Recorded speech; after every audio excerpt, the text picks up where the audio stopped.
Hello అండి, నేను మీ Jyothi. Welcome back to my channel Ritkriti sweet home. ఎలా ఉన్నారు? మీ అందరూ బాగున్నారా? నేను చాలా బాగున్నాను. ఈరోజు మీరు నా Tuesday morning to night routine వరకు చూస్తారు. చాలా మంచి మంచి రెసిపీస్ ఉన్నాయి. వంకాయ ఉల్లికారం నా స్టైల్లో ఎలా చేస్తాను అండ్ సింపుల్గా ఇంట్లో ఉండే ఇంగ్రీడియంట్స్తోనే సూపర్ యమ్మీ కేక్ ఎలా చేసుకోవాలి అనేది ఈ వీడియోలో అయితే మీతో షేర్ చేస్తాను. సో తప్పకుండా వీడియో చివరి వరకు మిస్ అవ్వకుండా చూడండి. వీడియో చాలా ఎంగేజింగ్గా ఇంట్రెస్టింగ్గా ఉంటుంది. ఇంకెందుకు ఆలస్యం, వచ్చేయండి బ్లాగ్లోకి వెళ్ళిపోదాం. ముందైతే కర్రీ ప్రిపరేషన్ చూసేద్దాం. చాలా ఈజీగా చేసుకోవచ్చు వంకాయ ఉల్లికారం. అసలు ఎంత టేస్టీగా ఉంటుందంటే మీకు ఎప్పుడైనా నోరు బాగాలేకుండా ఏం తినాలనిపించదు చూసారా, అలాంటి టైంలో చేసుకొని తినండి. అసలు టేస్ట్ వేరే లెవెల్ ఉంటుంది. ముందుగా వంకాయలను కట్ చేసుకొని సాల్ట్ వాటర్లో వేసి పెట్టుకోండి. తర్వాత ఒక మిక్సీ జార్లో మీ గ్రేవీ కన్సిస్టెన్సీకి తగ్గట్టు ఉల్లిపాయలు, నేనైతే ఇక్కడ మీడియం సైజు 2 తీసుకున్నాను. దానికి కొన్ని వెల్లుల్లి రెబ్బలు, జీలకర్ర, ఉప్పు, కారం, పసుపు, అంతే. ఇంక ఎక్స్ట్రా స్పైసెస్ కానీ ఏం అవసరం లేదు. గరం మసాలా లాంటివి అసలు వాడొద్దు. సో యాక్చువల్ టేస్ట్ పోద్దనమాట ఇలాంటి వాటిల్లో ఎక్స్ట్రా స్పైసెస్ అన్నీ యాడ్ చేస్తే. అంతే. పసుపు కూడా ఇప్పుడే వేసుకోవాలి, ఎందుకంటే మనం మళ్ళీ కర్రీలో ఇంకేం వేయము. ఈ మసాలాలు వేసినంత వరకే ఇలా చక్కగా మిక్సీ పట్టేసుకోండి. దాన్ని పక్కన పెట్టేసుకొని ఇప్పుడు ఒక ప్యాన్లో ఆయిల్ తీసుకోండి. ఆయిల్ కొంచెం ఎక్కువే పడుతుంది, ఎందుకంటే వంకాయలు మనం మ్యాక్సిమం ఆయిల్లోనే మగ్గించుకోవాలి కాబట్టి, ఉల్లికారం కదా, అందుకని వాటర్ అవసరాన్ని బట్టి వేసుకోవాలి. మ్యాక్సిమం ఇప్పుడు నేను చూపిస్తున్న దానికన్నా చిన్న వంకాయలు అనుకోండి, అసలు వాటరే అవసరం లేదు, చక్కగా మగ్గిపోతాయి. నీట్గా లో ఫ్లేమ్లో పెట్టుకొని బోల్డ్ అంత టైం తీసుకొని కుక్ చేసుకోవాలి. అందుకే నేను కొంచెం ఎర్లీగానే స్టార్ట్ చేసేసాను వంట. దీనికి కాంబినేషన్గా మీరు ఏ రసం తిన్నా బాగుంటుంది. నేనైతే టొమాటో రసం పెట్టాను. చాలా యమ్మీగా టేస్టీగా అసలు వేరే లెవెల్లో ఉంటుంది రసంతో తింటుంటే. అది రసం రెసిపీ ఆల్రెడీ ఇంతకుముందు చాలాసార్లు షేర్ చేశాను కాబట్టి ఈరోజు ఏం స్పెషల్గా షేర్ చేయట్లేదు. ఇలా మధ్య మధ్యలో కలుపుకుంటూ మగ్గించుకుంటూ ఉండండి. నాకైతే నా వంకాయలు కొంచెం పెద్దగా ఉన్నాయి. మొన్న ఎంత ట్రై చేసినా ఇంకా చిన్న చిన్నవి ఉంటాయి, అవి దొరకలేదు. కాబట్టి ఇంకా బాగా అడుగు పట్టేస్తుంది. ఒకటి స్టీల్ ప్యాన్, 2 నాకు కొంచెం టైం కూడా అయిపోతుంది అని లైట్గా వాటర్ వేసాను నేను. మీరు మ్యాక్సిమం వేయకుండా ఉండండి. ఇంక ఈ లెవెల్లో అయితే నాది ఆల్మోస్ట్ మగ్గిపోయినట్టే. ఇంకా 1 అలా ఉన్నాయి. కానీ మధ్య మధ్యలో కలుపుకోవడం అస్సలు మర్చిపోవద్దు. ఒకసారి లిడ్ క్లోజ్ చేసి బిందాస్గా వదిలేసామంటే దెబ్బైపోతాం, అడుగంటేస్తుంది. ఇంకా మీకు నా simple recipes, easy cooking and life style vlogging ఎలా అనిపిస్తుంది? మీకు కనుక మన వీడియోస్ నచ్చుతున్నట్టయితే ప్లీజ్ లైక్ చేసి మీ ఫ్రెండ్స్ అండ్ ఫ్యామిలీకి షేర్ చేయండి. మీ లైక్ నాకు చాలా ఇంపార్టెంట్. మీరు లైక్ చేస్తే మన వీడియోస్కి రీచ్ పెరుగుతుంది. రీచ్ పెరిగితే ఇలాంటి మరిన్ని వీడియోస్ చేయడానికి బోల్డ్ అంత మోటివేషన్ అయితే వస్తుంది. సో తప్పకుండా ఒక చిన్న లైక్ ఇచ్చి వీడియో చూడడం కంటిన్యూ చేయండి. ఫైనల్గా నా వంకాయలన్నీ మగ్గిపోయాయి. పైనుంచి కొత్తిమీర వేసేస్తే సెట్. సూపర్ యమ్మీ వంకాయ ఉల్లికారం అయితే రెడీ అయిపోద్ది. దీన్ని రైస్లో వేసుకొని తింటుంటే అబ్బబ్బబ్బా, ఇప్పుడు కూడా కర్రీ చూస్తుంటే నాకు మౌత్ వాటరింగ్గా అనిపిస్తుంది. ఇంతకీ మీరు వంకాయ ఉల్లికారం ఎలా చేస్తారనేది నాతో చెప్పడం మర్చిపోకండి. ఇంకా లంచ్ బాక్స్ పని అయిపోయింది. మా వారు ఆఫీస్కి వెళ్ళిపోయారు. చెప్పడం మర్చిపోయాను, ఈరోజు మా పాపకి స్కూల్ లేదు. అంటే ఈరోజు వర్చువల్ క్లాసెస్, అంటే ట్యూస్డే రోజు. రేపు వెన్స్డే హాలిడే. ఎందుకంటే శ్రావణ మాసం ఇక్కడ మనకన్నా ముందే స్టార్ట్ అయిపోతుంది. మనం అమావాస్య టు అమావాస్య కదా మనకి, వీళ్ళకి పౌర్ణమి టు పౌర్ణమి అనమాట. సో ఆల్రెడీ వీళ్ళకి శ్రావణ మాసం అయితే స్టార్ట్ అయిపోయింది. సో శ్రావణ మాసంలో ఇక్కడ కొన్ని స్పెషల్ డేస్ ఉంటాయి కదా, ఆ స్పెషల్ డేస్ అనమాట. కాబట్టి ఈ 2 డేస్ ఒకరోజు వర్చువల్ పెట్టారు, ఒకరోజు హాలిడే అయితే ఇచ్చేశారు. అండ్ ఇక్కడ నేను ఒక క్లిప్ ముందు వెళ్ళిపోయింది కదా మాట్లాడుతున్నప్పుడు, అక్కడ నైట్ డిన్నర్ కోసం అయితే పెసరపప్పు నానబెట్టాను, పెసరట్టు వేద్దామని. నేను ఎప్పుడు ఇంతే పెసరపప్పును అలా నానబెట్టేసుకొని కొంచెం బియ్యం అయితే యాడ్ చేస్తాను. సో ఒక కైండ్ ఆఫ్ క్రిస్ప్ వస్తుంది దోశలో. అది 2-3 డేస్ నుంచి మొక్కలకి వాటర్ పోద్దామంటే అస్సలు కుదరట్లేదు. వెదర్ రోజు ఇలా క్లౌడీగా ఉంటుంది. వర్షం పడుతుందా అంటే పడదు. నేను ఇంకా వర్షం పడుతుంది కదా ఎలాగో తడుస్తాయి, మళ్ళీ మనం వాటర్ పోసేస్తే ఎక్కువ అవుతాయి అని 2 డేస్ నుంచి డిలే చేస్తే మొక్కలు చూసారుగా ఎలా వడబడిపోయాయో. సో పప్పు నానబెట్టి వెంటనే బాల్కనీలోకి వచ్చి ముందైతే మొక్కలన్నిటికీ వాటర్ పోసేస్తున్నాను. చిల్డ్రన్ బెడ్రూమ్ బాల్కనీ సైడే ఎక్కువ సన్ వస్తుంది కాబట్టి అక్కడవే ఎక్కువ పాడైతే. ఇక్కడ కూడా మీరు అబ్జర్వ్ చేయొచ్చు, సాయిల్ అంతా డ్రై అయిపోయింది. వర్షం పడినంత మాత్రాన వీటన్నిటిలో వాటర్ పడిపోద్దని కాదు, కానీ ఆ చివరికి ఉన్న మొక్కలు మాత్రం బాగానే తడుస్తాయి. ఇక్కడ కరివేపాకు చూసారా ఎంత ఫ్రెష్గా ఉందో, భలే ఉంది కదా. ఏదైనా రెసిపీలో వేసుకుందాం మనం. అలా ఇంకా మొత్తానికి మొక్కలకైతే వాటర్ పోసేసాను. కానీ తర్వాత అసలైన విషయం జరిగింది ఏంటో చెప్తాను. మనం ఎదురు చూసి ఒక పని చేస్తే ఎలా ఉంటుంది అనేది. ఇక్కడ ట్రైపాడ్ పెట్టకుండా ఎలాగో ఇంట్లో ఉంది కదా అని మా బంగారు తల్లిని రికార్డ్ చేయమంటే చూడండి కెమెరాని ఎన్ని వంకరలు తిప్పుతుందో. అలా ఉంటుంది మా అమ్మాయితో. ఇంకా ఈరోజు ఈ వీడియోలో ఒక స్పెషల్ కూడా ఉంది. మన సబ్స్క్రైబర్ దీపిక గారు మన రెసిపీ ఒకటి ట్రై చేసి నాతో ఇన్స్టాగ్రామ్లో పిక్స్ అయితే షేర్ చేశారు. ఆ రెసిపీ ఏంటి అని తెలుసుకోవాలంటే వీడియో చూస్తూ ఉండండి, నేను ఫర్దర్ డీటెయిల్స్ అన్నీ చెప్తాను.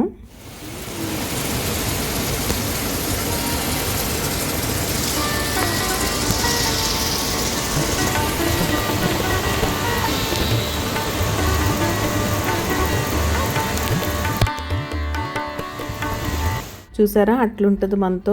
2 డేస్ ఎదురు చూసి ఈరోజు నేను మొక్కలకి వాటర్ పోస్తే జస్ట్ ఇలా పోసి కంప్లీట్ చేశాను అంతే. ట్యాప్ ఆఫ్ చేసి ఉంటాను, పైన ట్యాప్ ఓపెన్ అయిపోయింది. అలా ఉంది పరిస్థితి. సో మొక్కలకి మళ్ళీ వాటర్ అనమాట. ఇంకో 2 డేస్ పోయిను. ఈరోజు కూడా బాగానే వర్షం పడింది. అండ్ ఇక్కడైతే మా అమ్మాయి క్లాస్ అవుతుంది. స్టడీ రూమ్ నుంచి టేబుల్ అయితే ఇక్కడికి షిఫ్ట్ చేసాం, ఎందుకంటే ఏసీ కోసం. బయట వర్షం పడుతున్నా సరే బోర్డు అంతా హ్యూమిడ్గా ఉంటుంది, ఉండలేకపోతున్నాం. హాల్లో ఉంటే తనకు డిస్టర్బెన్స్ కాబట్టి చిల్డ్రన్ బెడ్రూమ్లో ఈ టేబుల్ అయితే వేసేసి మార్నింగ్ ఇవన్నీ సెట్ చేసాం వాళ్ళ డాడీ నేను. సో తనైతే హ్యాపీగా తన క్లాస్ తను ఎంజాయ్ చేస్తుంది. అండ్ ఆ రెసిపీ విషయానికి వస్తే, ఇంతకుముందు మన సబ్స్క్రైబర్ లక్ష్మి గారు కూడా 2-3 టైమ్స్ తను ట్రై చేసిన రెసిపీస్ అయితే నాతో షేర్ చేశారు. కానీ నేను అంటే తను వీడియోలో యాడ్ చేయాలో లేదో ఏం మెన్షన్ చేయలేదు. సో దట్ నేను ఎప్పుడు వాటిని వీడియోలో అయితే పెట్టలేదు. బట్ ఈరోజు అయితే షేర్ చేస్తున్నాను, తప్పకుండా మీరు చూద్దురు. దానికన్నా ముందు ఇక్కడ సూజీ కేక్ రెసిపీ అయితే చూద్దాం. అదేంటంటే ముందుగా 1 కప్పు సూజీ తీసుకోండి, దానికి 1/2 కప్పు బెల్లం, 1/2 కప్పు పాలు తీసుకోవాలి. Very limited ingredient. Sooji cake చాలా బాగా వస్తుంది. మీరు చూస్తారు కదా, నేను ఫైనల్గా కేక్ ఎలా వచ్చిందని చూపిస్తాను కదా అది. ఇప్పుడు కాకపోతే ఈ బెల్లం బాగా కరిగే వరకు మిక్స్ చేసుకోవాలి. మామూలు మనం ఆటా కేక్స్, మైదా కేక్స్ చేసుకున్నప్పుడు వెంటనే పెట్టేస్తాం కదా. సూజీ ఏంటంటే కొంచెం నానాలి కాబట్టి 1/2 అవర్ నానాలి. దాన్ని లంచ్ అయిపోయిన తర్వాత మా అమ్మాయిని క్రికెట్కి డ్రాప్ చేసే ముందు మిక్స్ చేసి పక్కన పెట్టేసి, మా అమ్మాయిని డ్రాప్ చేసి వచ్చేలోపు చక్కగా నానిపోయింది. తర్వాత ప్రాసెస్ అయితే తర్వాత చూపిస్తాను. ఈ బెల్లం కరగడానికి కొంచెం ఎక్కువే టైం పడుతుంది. ఎంత సన్నగా తరుక్కున్నా సరే, షుగర్ అంటే పౌడర్ చేసి వేసేస్తాం, కానీ బెల్లం అంటే మిక్సీలో వేస్తే అదోలా అయిపోద్ది కదా. పాలతో కలిపి వేసుకోవచ్చు, అదొక ఆప్షన్ ఉంది. ఏమో ఈ రోజుకి ఇలా ఒక్కొక్కసారి మైండ్ పనిచేయదు కదా, అలా అనమాట.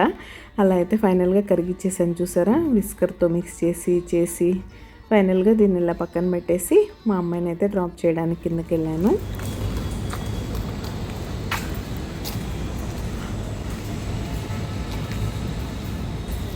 వర్షాలు కొంచెం రెగ్యులర్గా పడ్డం ఏంటో కానీ స్కై మాత్రం భలే క్లియర్గా భలే ఉంటుంది. అండ్ ఇక్కడ మా అమ్మాయిని డ్రాప్ చేయడానికి వెళ్తూ సడన్గా నాకు ఆ పక్షిగూడు అయితే గుర్తొచ్చింది. సరే కదా అని చూశాను. వెళ్తూ చూస్తే అదేంటో లైట్గా టిల్ట్ అయినట్టు అనిపించింది నాకు.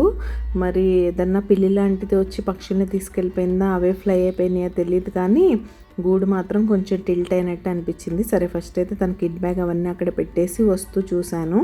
చూస్తే ఎంటీగా ఉంది. మరి పక్షులు ఫ్లై అయిపోయినాయో, అది టిల్ట్ అయి ఉంది కాబట్టి పిల్లి లాంటిది ఏదైనా ఎత్తుకెళ్ళిపోయిందో తెలియదు, కానీ నేనైతే వాటిని మళ్ళీ చూడలేకపోయాను. సరే ఇంటికి వచ్చి ఒక 10-15 మినిట్స్ రిలాక్స్ అయ్యాక ఇప్పుడైతే ఓపెన్ చేస్తే చక్కగా ఇది నానిపోయింది. కన్సిస్టెన్సీ ఇలా ఉంది. ఇప్పుడు మీరు 1/2 కప్పు నెయ్యి యాడ్ చేయాలి. ఇందులో మీరు మామూలుగా కుకింగ్ ఆయిల్ కూడా యాడ్ చేయొచ్చు, బటర్ కూడా యాడ్ చేయొచ్చు. నేనైతే నా దగ్గర నెయ్యి ఉంది కాబట్టి ఒక 1/2 కప్పు నెయ్యిని వేడి చేసి యాడ్ చేసి ఒక 1/2 spoon baking powder, 1/2 spoon baking soda వేసుకొని బాగా మిక్స్ చేసుకోండి. ఫ్లేవర్ కోసం లైట్గా వెనిలా ఎసెన్స్ యాడ్ చేశాను నేను. ఆ క్లిప్ అయితే మిస్ అయింది. మీరు సన్నగా బాగా ఫైన్ పౌడర్ చేసుకున్న ఇలాచీ పౌడర్ కూడా యాడ్ చేసుకోవచ్చు. మీకు ఇలాచీ ఫ్లేవర్ ఇష్టమైతే, లేదా ఏమన్నా ఎసెన్స్ వేసుకోవడం ఇష్టమైతే నాలాగా వెనిలా ఎసెన్స్, పైనాపిల్ ఎసెన్స్ ఏవో ఒక ఫ్లేవర్ మీకు నచ్చిందైతే వేసుకోవచ్చు.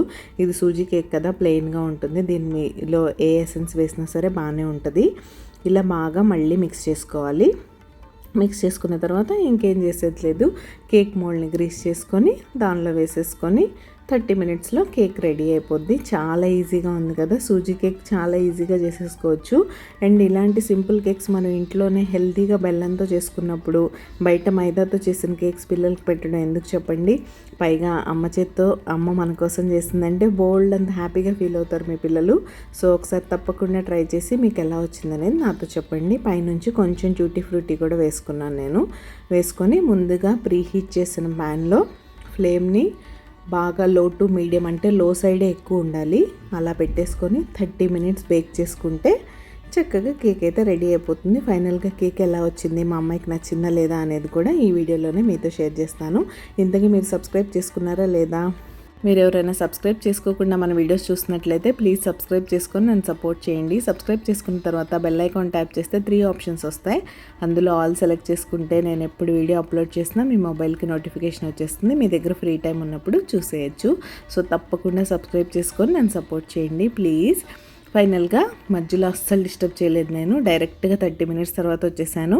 వచ్చి ఇలా చెక్ చేస్తే నైఫ్తో క్లియర్గా వచ్చేసింది. ఇంకా నెక్స్ట్ ఏముంది, డీమోల్డ్ చేయడమే. కానీ ఈలోగా మా అమ్మాయి అయితే వచ్చేసింది.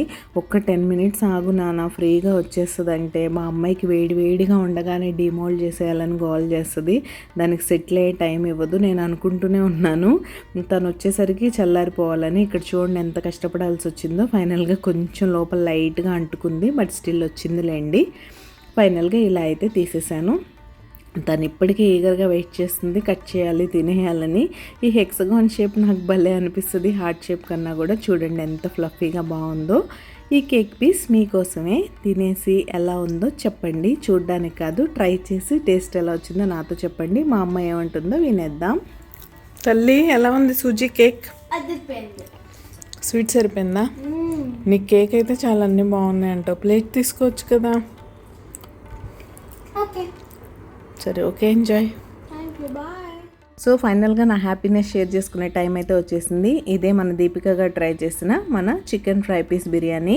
టేస్ట్ చాలా బాగుందని తనైతే చెప్పారు. మీరు కూడా ట్రై చేయండి. చూడ్డానికి కూడా చాలా ఎమ్మీగా ఉంది కదా. Thank you so much Deepika గారు. ఇంకా డైరెక్ట్గా మేమైతే మా డిన్నర్ ప్రిపరేషన్కి వచ్చేసాం. మార్నింగే పెసరపప్పు నానపెట్టాను, చూసారు కదా. అవి ఇలా చక్కగా నానిపోయాయి. పెసర దోశలకు ఎప్పుడైనా మీరు గ్రైండర్ జోలికి అసలు వెళ్ళొద్దు, మిక్సీలో వేసుకోండి, హాయిగా ఉంటుంది. ఆ గ్రైండర్లో గ్రైండ్ చేస్తే ఏంటంటే మీకు ఫోమ్లా అయిపోతుంది పిండంతా. మిక్సీలో పట్టేసుకుంటే చక్కగా మీకు మామూలు దోశల్లో ఏం ప్రాబ్లం ఉండదు, క్రిస్పీగా బాగానే ఉంటాయి. ఇప్పుడు నేను ఇందులో అల్లం ముక్కలు, పచ్చిమిర్చి ముక్కలు విడిగా వేయను, ఇందులోనే కలిపి వేసేస్తాను. ఒక్కొక్కసారి ఉల్లిపాయ కూడా వేసేస్తాను ఇందులోనే. టేస్ట్ చాలా బాగుంటుంది. ఇందులో వేసుకోవచ్చు, పైనుంచి కూడా వేసుకోవచ్చు. తర్వాత కొంచెం జీలకర్ర, ఉప్పు వేసి ఇలా మంచిగా ఫైన్గా దోసపిండిలా పట్టేసుకోండి. పక్కనే కొబ్బరి కట్ చేసి పెట్టాను, చూసారు కదా. కొబ్బరి పల్లి చట్నీ కూడా చేశాను దీనికి కాంబినేషన్గా. మా ఇంట్లో ఎన్ని రకాల చట్నీలు ఉన్నా ఫైనల్గా మా ఓటు మాత్రం కొబ్బరి ఉంటే కొబ్బరి పల్లి చట్నీకే ఉంటుంది.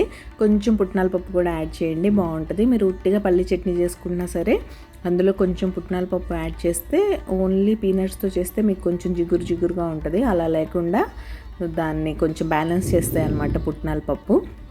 సో అలా ట్రై చేయండి. ఇంకా దోశ అయితే స్ప్రెడ్ చేసేసుకుని చక్కగా పైనుంచి ఉల్లిపాయలు వేసుకొని ఆయిల్ వేసి కాల్ చేసుకోవడమే.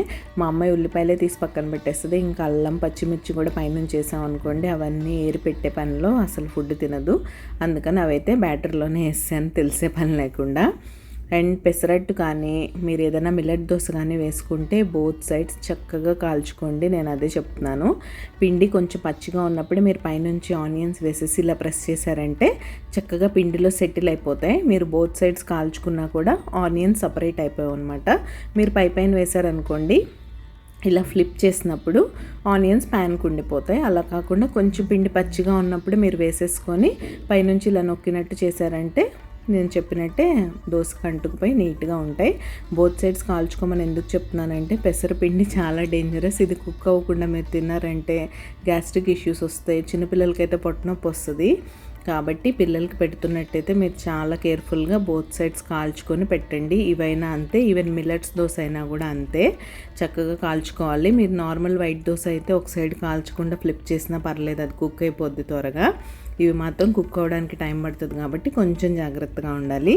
ఇంతకీ మీకే బ్రేక్ఫాస్ట్ ఇష్టం? మీకు పెసరట్టు ఎలా తినడం ఇష్టం? పెసరట్టు ఉప్మా ఇష్టమా? పెసరట్టు అల్లం చట్నీ ఇష్టమా? మాలాగా సింపుల్గా పెసరట్లు ఉల్లిపాయలు వేసుకొని కొబ్బరి చట్నీతో కానిచ్చేస్తారా అనేది నాతో చెప్పడం మర్చిపోకండి. మీరు కూడా ఇలా నా రెసిపీస్ ఏమైనా ట్రై చేసి ఉంటే నాతో ఇన్స్టాగ్రామ్లో పిక్స్ షేర్ చేసుకోండి. వాటిని నేను మన వ్లాగ్స్లో ఇంక్లూడ్ చేస్తాను. నాకు చాలా హ్యాపీగా ఉంటుంది మీరు మన రెసిపీస్ ట్రై చేసి అవి హిట్ అయినా ఫట్ అయినా నాతో చెప్పండి. సేమ్ నువ్వు చెప్పిన మెజర్మెంట్స్తోనే ట్రై చేసాం, బట్ మాకు బాగా రాలేదు అని, బాగా రాకపోయినా కూడా నాతో షేర్ చేసుకోండి. ఏమైనా కరెక్షన్స్ ఉంటే నేను తప్పకుండా మీతో ఇంటరాక్ట్ అవుతాను. ఫైనల్గా మా దోస్తులు అయితే ఇలా క్రిస్పీగా రెడీ అయిపోయినాయి. మా మంగళవారం అయితే ఇలా గడిచిపోయింది. ఇంతకీ మీరు మీ ట్యూస్డే ఏం చేశారు? శ్రావణ మాసం ఏర్పాట్లు ఎంతవరకు వచ్చాయనేది నాతో చెప్పడం మర్చిపోకండి. ఈరోజు ఈ వీడియో ఇక్కడే ఎండ్ చేసేస్తున్నాను. రేపు మరొక మంచి వీడియోతో మళ్ళీ మీ ముందుకైతే వచ్చేస్తా. అంతవరకు keep smiling. See you tomorrow. Take care. Bye.